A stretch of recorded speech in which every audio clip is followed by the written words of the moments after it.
Welcome everybody, and thanks for joining us today for this UJIA business event. I'm Jodie Signor, Head of Business Development at UJIA. And I can see here today we've got hundreds of viewers, and everyone's from the UK, the US, Israel, and the whole of Europe.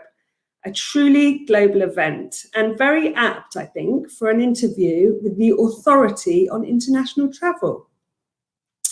As you may know, 4 years ago, UJIA launched SI3, an evergreen investment fund that gives preferential loans to young entrepreneurs whose startups will not only make a financial return, but also deliver meaningful social impact in Israel. This initiative is incredibly innovative and exciting, and most importantly, the companies we support address many social problems in the north of Israel. Let me give you an example. A recent investment we made is to a company called Lotus. Lotus provides training and employment in the high-tech sector, specifically for traditional and religious Druze women. The Lotus Hub looks like a cool WeWork and has space for up to 100 employees, all female. Historically, Druze women were well educated, but left college for menial jobs as their religious constraints only allow them to work from within their village. Now at Lotus, Druze women can attend a 3-month tech boot camp and then at given jobs coding and programming remotely. They're earning Tel Aviv salaries and working in a contemporary space, thus keeping up with modern Israeli society without compromising their religion and traditions, and all within the Druze community. For the first time in the history of the Druze culture in Israel, religious women are being given the opportunity to dream and become breadwinners for themselves and their families. This is a great example of how this UJIA recyclable fund is helping the poor communities in northern Israel to break their cycle of poverty and decrease the great divide between those who have and those who don't. SI3 is also a way of changing how our donors look at serving Israel philanthropically. If you'd like to know more, please join our SI3 community, let me know, and we can tell you about our latest investments, and hopefully you'll want to get on board and support us. So now, to the two guests of honor. First of all, I want to welcome and thank Shai Weiss and Nick Cosgrove for joining us today. Shai is the CEO of Virgin Atlantic and Executive Director of the Virgin Atlantic Board. At a time when a CEO of an airline must spend all his day thinking about the pandemic and how to get us back into the skies, we're extremely grateful for the time. Shai's background is in early stage tech venture capital and telecoms.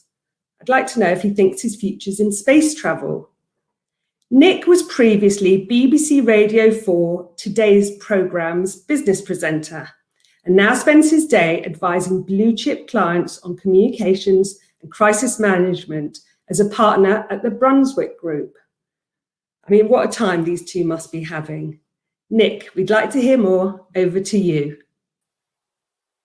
Well, thank you, Jodie, for your introduction, and good afternoon, everyone, and thank you for joining us today. Shai Weiss, it's good to see you. We'll come on to talk about the pandemic and its effect and the future of travel, and quite a few people have also sent in questions, which I want to come to, but I want to start at the beginning.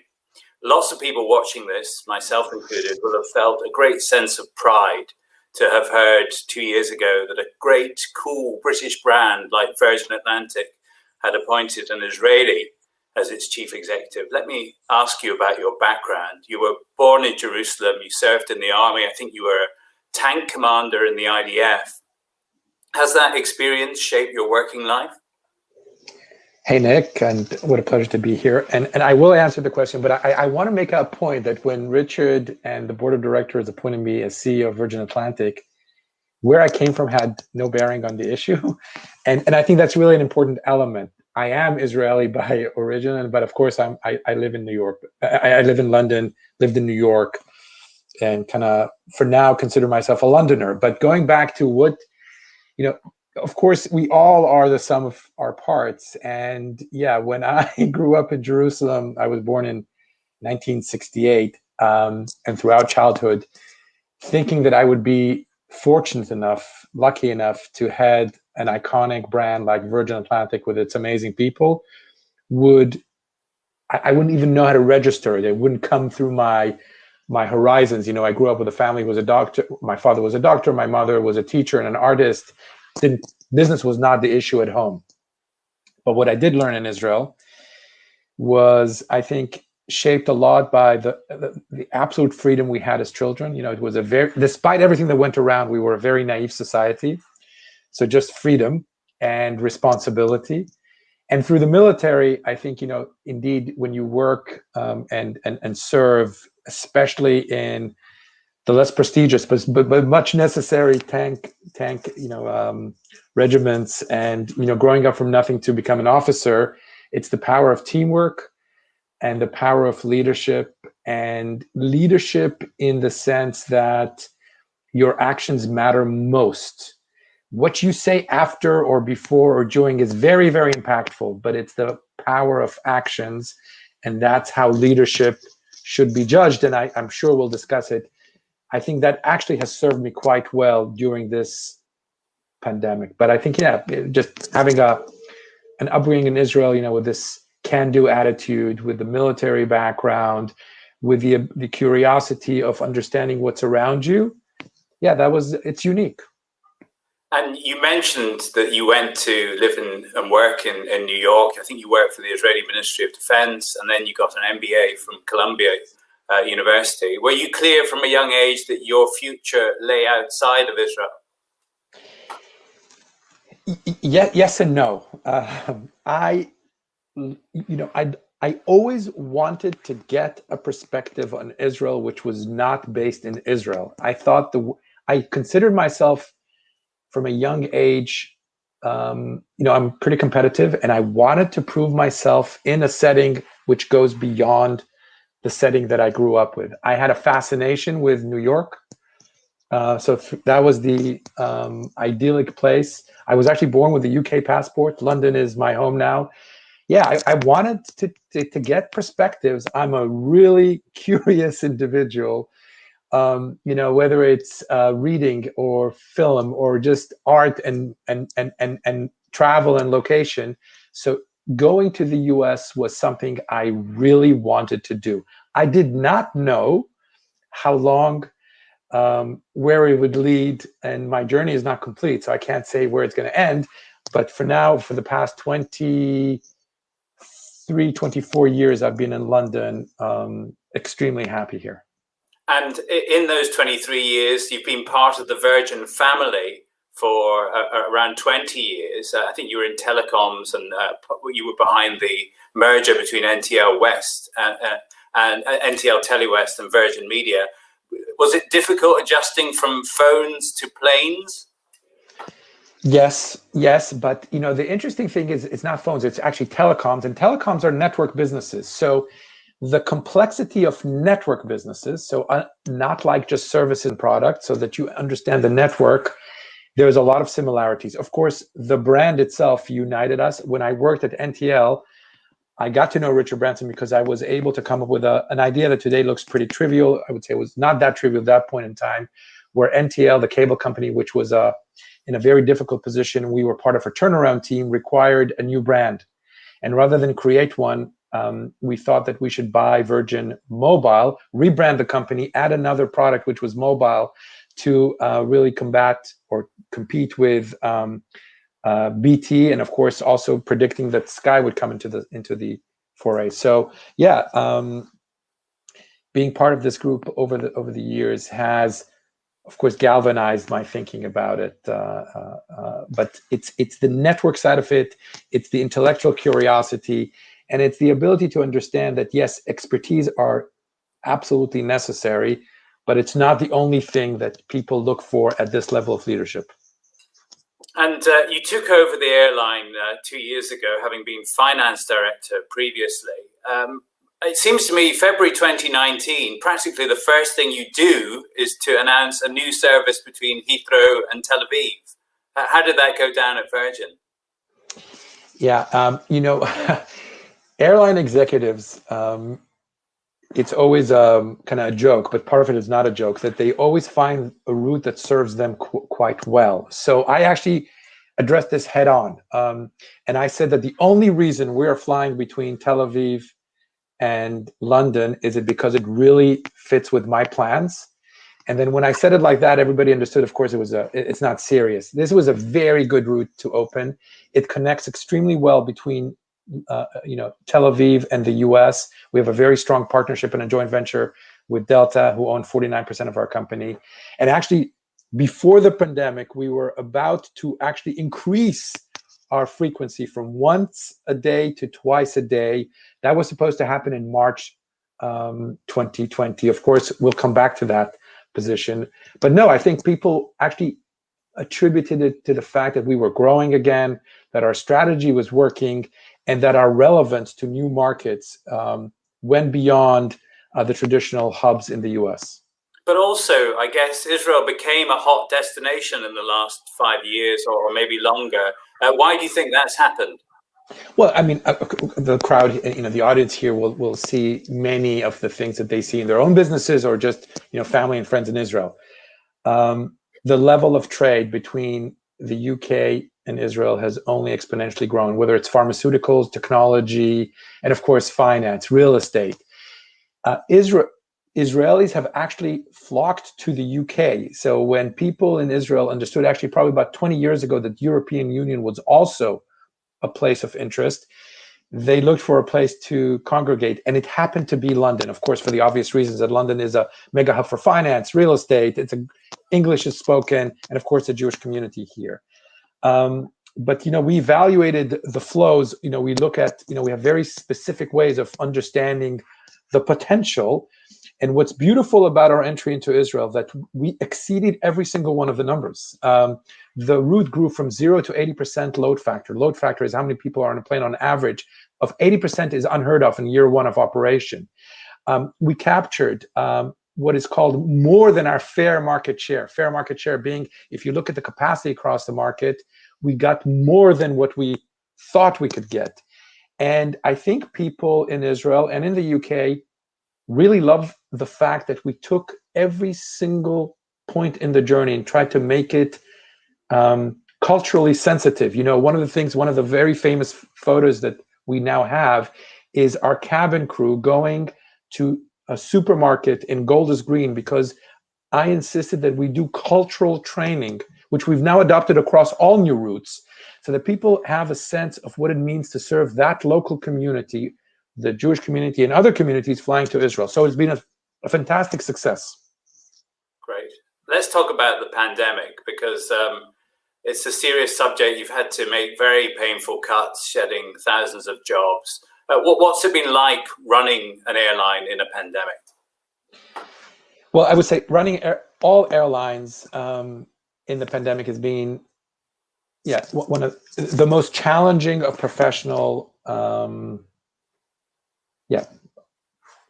opportunities in many ways, but also challenges, of course. And I would say running Virgin Atlantic has been even more so. We are as exposed as you can get, because we only fly long haul. So only international travel, no domestic travel whatsoever. And if you look at our competitors, they are larger than we are, specifically, of course, British Airways.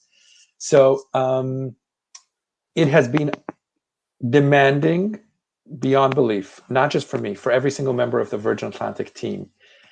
But throughout this, I have seen what the power of the camaraderie of the people that we have, the amazing people that we have. When you get thank you notes from people who have had to leave the company, you understand that they have, that something unique. You have something unique.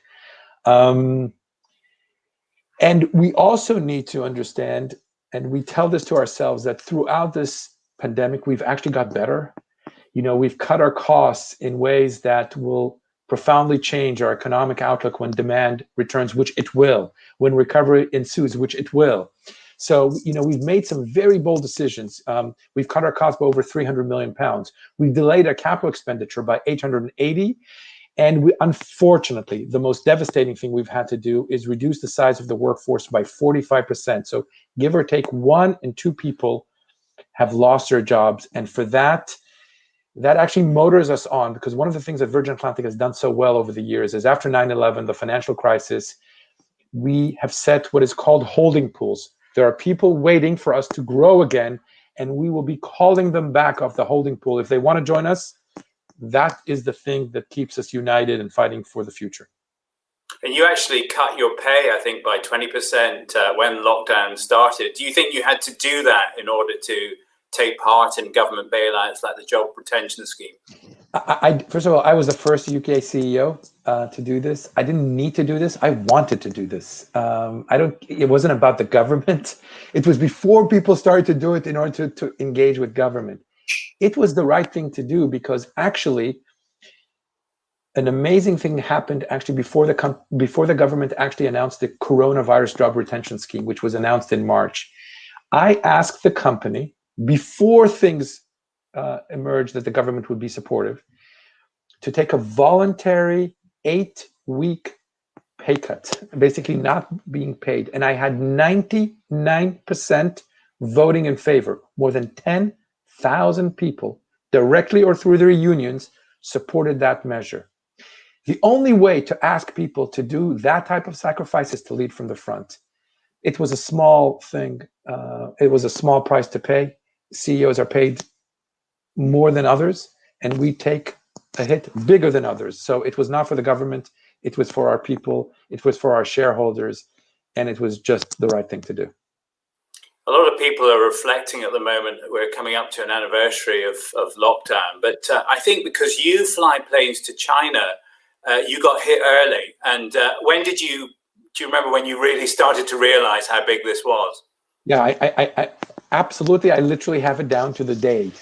It happens to be that I'm on a board of a company called Checkpoint Software, which Israel's most prominent technology company. And I sit on their boards. I've known the founder since we were 13 years old. Gil Shved, he's a personal friend for many, many years. And there was a board meeting in New Orleans. And it was, I think, the 28th of, give or take, 28th of January. And we already heard about China, of course, but our crew started to get very nervous about flying into China. Of course, as they should. You know, they have families, they have their own health to think about. It was just the beginning.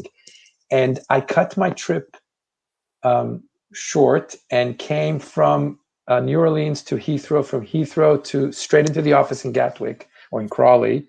And we canceled and we suspended flying into China on February the 1st. And that gives you the sense. And from then on, it's been almost like a Groundhog Day. Every single day is this. Everything that the company does is really to ensure the survival. I think, we'll probably talk about what the government announced on Monday, but I'm now more and more confident that Virgin Atlantic will emerge from this. And when we emerge from this and things get back to a new normal, we'll be there to serve our passengers and be more successful. Yes, but February the 1st is suspension of flying. It's a date I will never forget. And are you still running flights? I think you're doing some cargo at the moment instead of passengers. Just tell us a bit about that. Yeah. So first of all, for a 90-day period commencing April 20th last year, we didn't fly any passengers. But the ingenuity of the people of Virgin Atlantic, the fact that we're such an agile company and very, very quick to adapt, meant that our cargo team has basically been the lifeline of our company. And they transformed, people think it's the physical space. It's not that sometimes we do use the seats to travel more, to transport more cargo, but that's not really the crux of the matter. The crux of the matter is using the hold and just flying, a lot of PPE equipment, vaccines from time to time, a lot of test kits, but of course other goods that are required around the world. But they've transformed our airline, and actually the unit that has grown the most, our cargo operations have grown by 40% in 2020, and thankfully they've helped keep us afloat. But we still fly passengers right now. It's not that we've stopped. The only difference is that we only fly a route if it contributes to cash.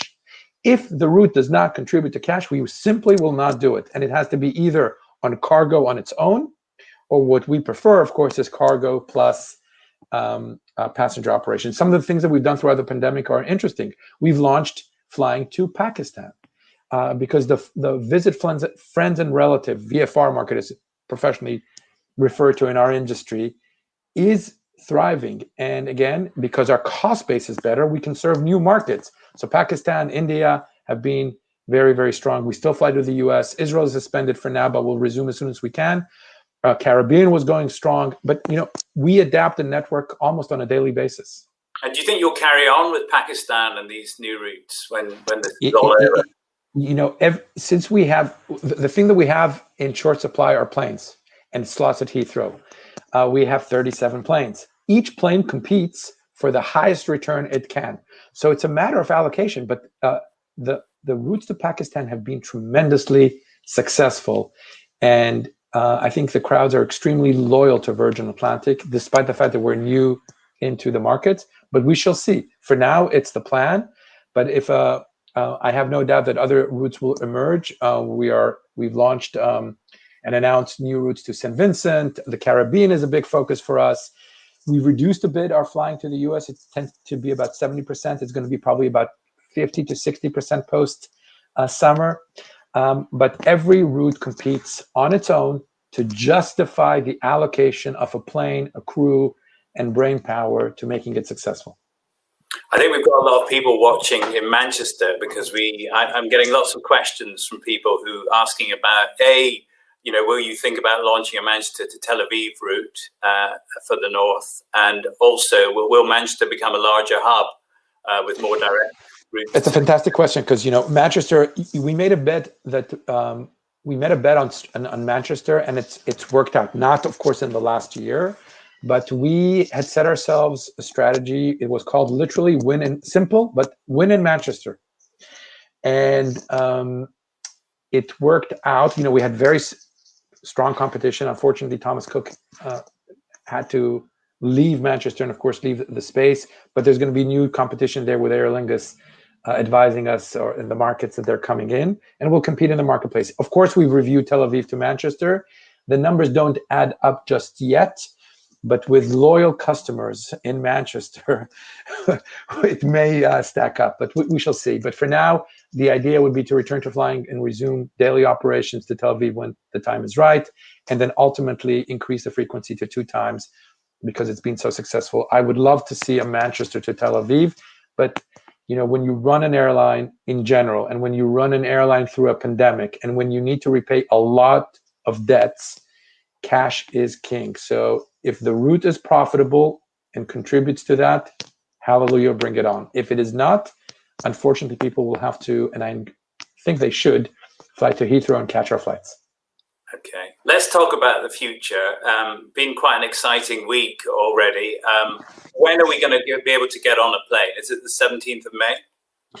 Yeah, first of all, you can get on I just want to make sure that everybody understands. If you have a reason to travel, which is either a business need or a specific emergency at family, you are allowed by law to travel and you can get on one of our planes as long as you pre-departure test 72 hours and you fill in the passenger locator form. And of course, if you come from a red country back into the UK, we only have one, which is South Africa. You need to isolate for 10 days. If not, you're at home, but you can self quarantine and of course release yourself after day 5, but you also have to have a test on day 2 and 8. Very complicated.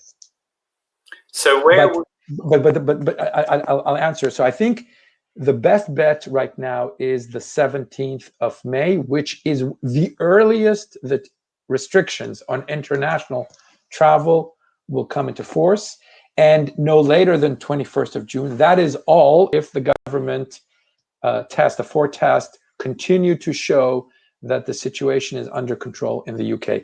Just to tell you that we have been strong advocates and with the government for this flight path out of lockdown. And we have made our voice heard, and we are thankful that it made it to the Prime Minister's very important speech. But just to tell you how we are already fearful of the situation, for us, May the 17th looks like an achievement in itself, whereas you would expect it to be, that's 3 months away. Surely that's really difficult. But I think it's within that framework, we can work and we can ramp up and provide the services ongoing. And indeed, by the way, yesterday, I can give you the numbers. Flow onto the website up 50%, but revenues on holidays up 350%, flight revenues up 250% on the day-to-day basis if you compare a week ago. So clearly people are buying holidays. They deserve a summer given all the efforts that the people in the UK put into fighting the pandemic. Do you think that airfares are going to become more expensive when we're all able to fly? So, airfares have been extremely low. That is throughout the pandemic, and in general, it's ultra competitive out there. It's fair to say that there is less capacity because there has been tremendous retirement of 4-engine planes, both ourselves, but many of the airlines around the world have done that. Second, Norwegian has announced, of course, given their demise, that they will be not flying long-haul operations at all out of the UK. So there is about a 12% reduction in capacity. That's just Norwegian capacity. I think that's 9%. And if you add the plane configuration, that's another 10%. So there is reduced capacity. So I would urge people to benefit from the good prices that are out there right now because they may go up. And tell us about testing. You sort of alluded to it before. How is it going to work, and what will it cost? And are you going to be administrating it, or is it going to be the airport? Yes. So first of all, we were the first airline to test all our cabin crew. We came in with what is called rapid lamp testing. We put it in Heathrow. I was on the first day I tested myself at Heathrow because we wanted to ensure that our cabin crew felt safe to travel because we didn't want them to be caught up in quarantine. And sometimes they were for days and weeks down route, which of course is tremendous hardship for them and their families. So we started that in October. We've been pushing the government for pre-departure testing from the summer of last year. So we welcome the fact that there's pre-departure testing, but actually with the rollout of vaccines, vaccines should replace pre-departure testing. But there, of course, the younger population, which are not going to be vaccinated for the foreseeable future, need to be tested. Yes, so testing is essential. We do not we administer it for our own people and administer it for people who come into our offices, but we don't administer it to the general public. We do, however, signpost where you can get a test, and the cost should come down. It all depends if the government accepts what is called rapid testing, which is very cheap, by the way, cheap, anywhere between 10, 20, 30 pounds, depending on what the retail price is, versus the PCR, per test, versus the PCR test, which of course is more accurate, but longer to administer and much more expensive. I think right now, if you buy the package that you have to, upon arrival into the UK for 2 tests on day 2 and 8, it's 220 pounds, I think. So it's about 100 pounds per test. But testing and it is going to be here for a bit of time. But the most important thing is, of course, the vaccinations and benefiting for the amazing achievement of the NHS in this country. And what about vaccine passports? Yeah, so I don't call it vaccine passports. I call it a digital health passport, and it's actually an app because it's not just vaccinations. If you look at the paperwork that people are required now to fill in at airports, is tremendous, and the responsibility falls on us, on the airlines, in part to ensure that indeed people fill it out correctly. Check-in times have gone up by 3 to 4 times because you can't do online check-in. So this needs to happen. And I do think that for a period of time, people will want to know where can they get a test, that the test, they have an app that does that. And I think for international travel, regardless of what the UK decides, the counter countries may want verification, just as they've done with yellow fever or any other, mumps, measles, and so forth. So I believe there is a need for an app that will be verified and concentrate the information in a simple way that can speed up the check-in, but also give assurance that stuff is legit. because we know that not everything is legit. And we're working already to launching that. There are a number of providers. 2 or 3 will emerge as the winning platforms. We'll be agnostic, but we should be in time to launch it over the next, well, we're in advanced discussions. We'll be launching something a bit more complete over the next few weeks and months. And I mean, there's a bit of a business audience watching this as well. Do you honestly believe that we will all fly as much when all this is over? I mean, I'm not a business flyer myself, but in 2019, I took 2 24-hour trips to New York on both occasions, flying out for a single meeting. I just can't imagine doing that again. I mean, I could be talking to you. You could be in New York or Israel now, and we're having a perfectly decent conversation. Do you not think that business travel will be cut back? Oh, I totally believe that business travel will be cut back, but the question is broader than that. First of all, we, as you know, pendulum swing, and we overestimate the impacts of things. That's just human nature on any situation. We overestimate and then we course correct.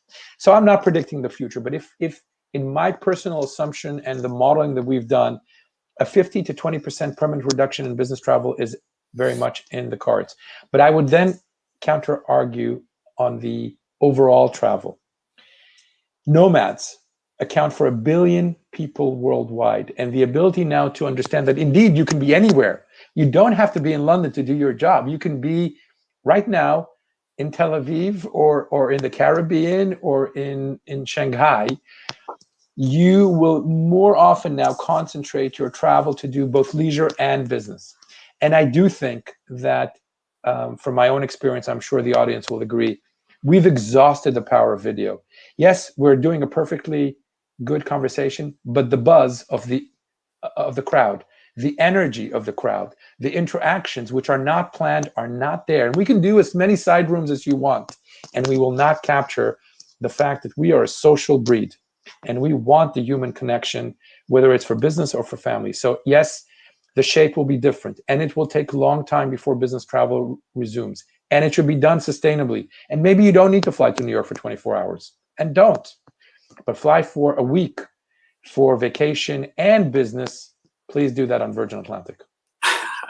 Why should people fly with Virgin? I mean, I think lots of my pals, like to fly BA because you get points and there's a bigger network. What is? I mean, Virgin is fun, but what is the other reason? What other reason would you give us for flying Virgin transatlantic? Yes. So first of all, look, I'm not here to knock the competition, but I feel sorry for all these guys that prefer BA versus Virgin Atlantic, because the difference between us and them, of course, we have the breadth of the network given our partnerships with Delta and Air France KLM, and of course, everything that we do.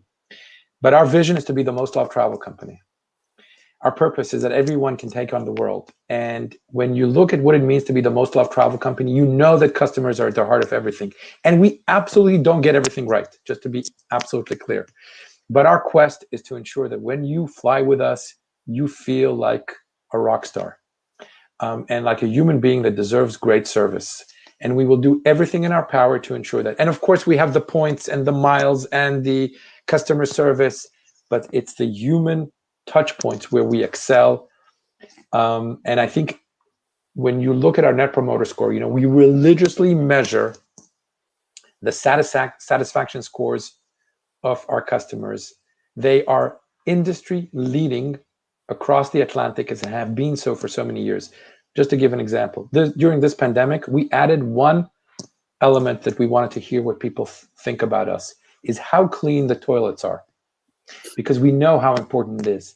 And just to tell you the relentless focus on cleanliness of our planes, which we can always do better, that tells you how important the human touch is to us during a pandemic and, of course, post that. But look, it's a competitive landscape. People should do whatever is right for them. But we, by the way, status match. So anybody who wants a status match and fly on Virgin Atlantic, please, you know where to reach me.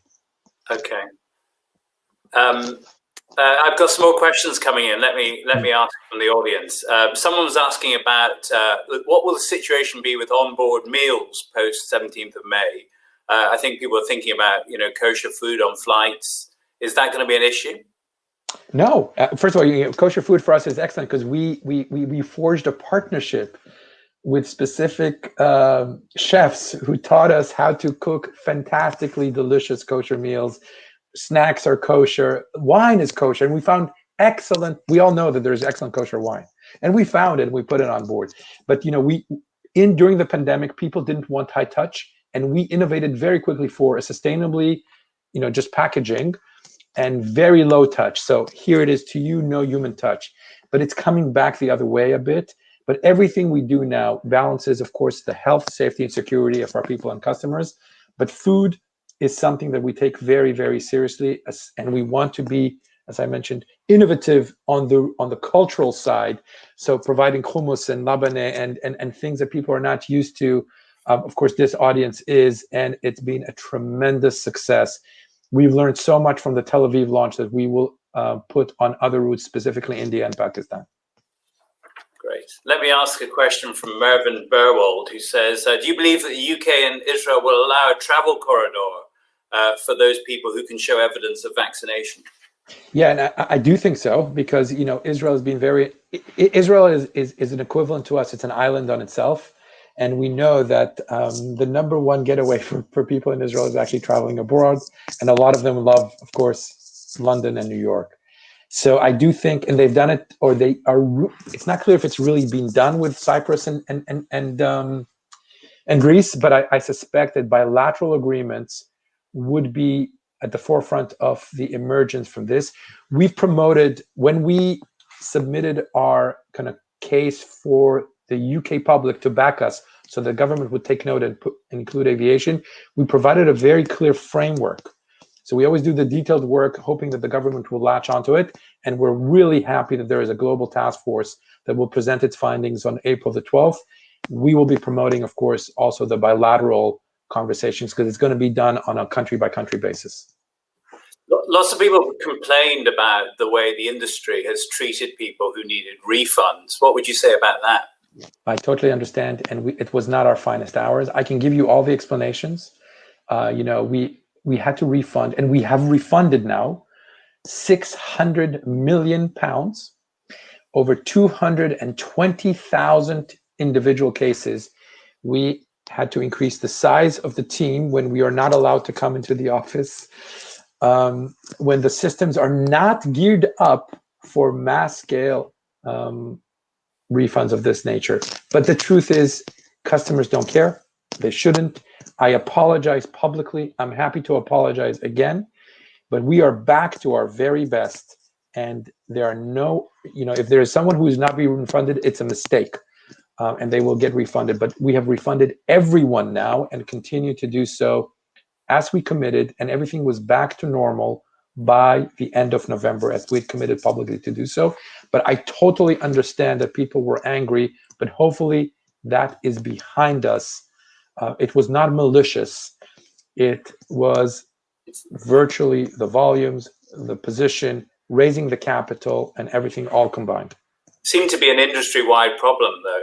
A lot of people with other airlines as well had problems. Yeah, and some people have dealt with it differently. I think we've done, as we're probably at the top of the pack. We were not at the top of the pack, but like I said, it's a problem that should not reoccur.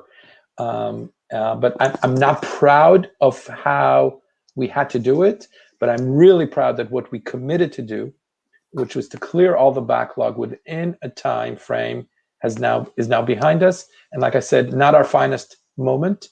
I'm sure people understand, but like I said, they shouldn't really care. All they want to know is that their money is either safe with us or that they have it back in their pocket, which is now behind us.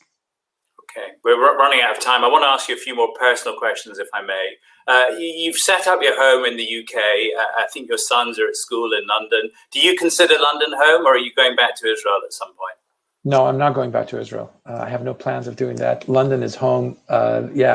This is, I must say, I've been fortunate enough to live in Jerusalem, in New York, and London. And I think my favorite sentimentally is Jerusalem, but home is London.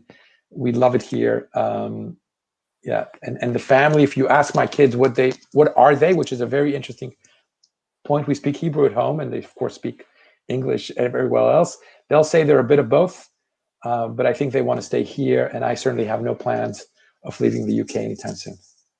And there aren't many Israelis running British companies. Have you come across anti-Semitism or anti-Zionism in your role?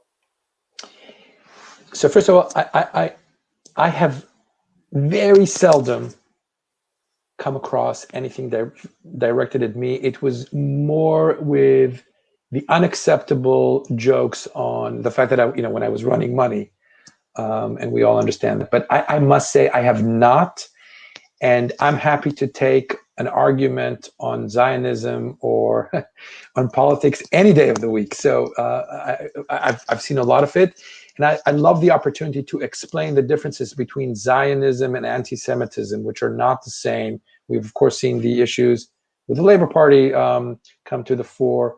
But I must say I have had, very, very limited, if at all. I know others have had different experiences. Maybe it's the fact that I'm from Israel. Maybe it's because I'm fortunate enough to work with a group that inclusivity is one of its top priorities, which is probably the real answer. Good to hear.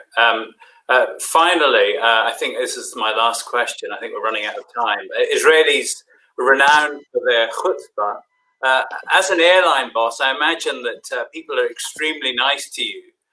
Do you get lots of people asking for upgrades?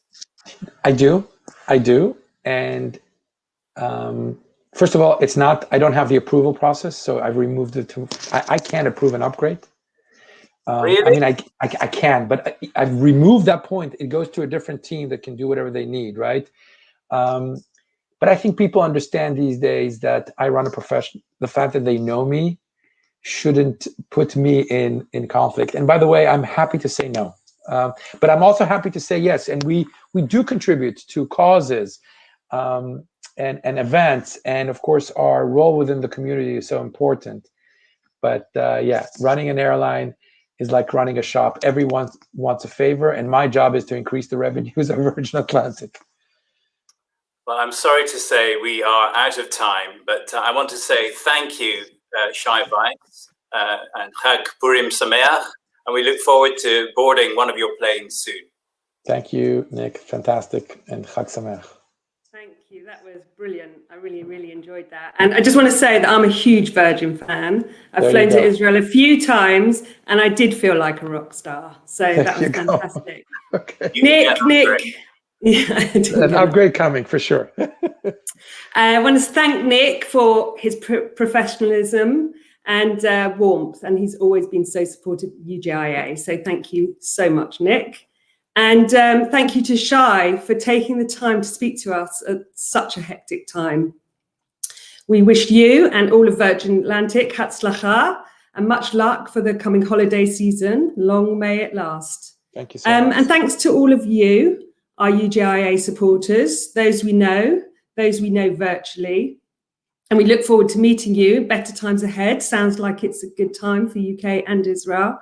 And of course, if you'd like to know more about UJIA's work, more about our social impact investments, then do let me know.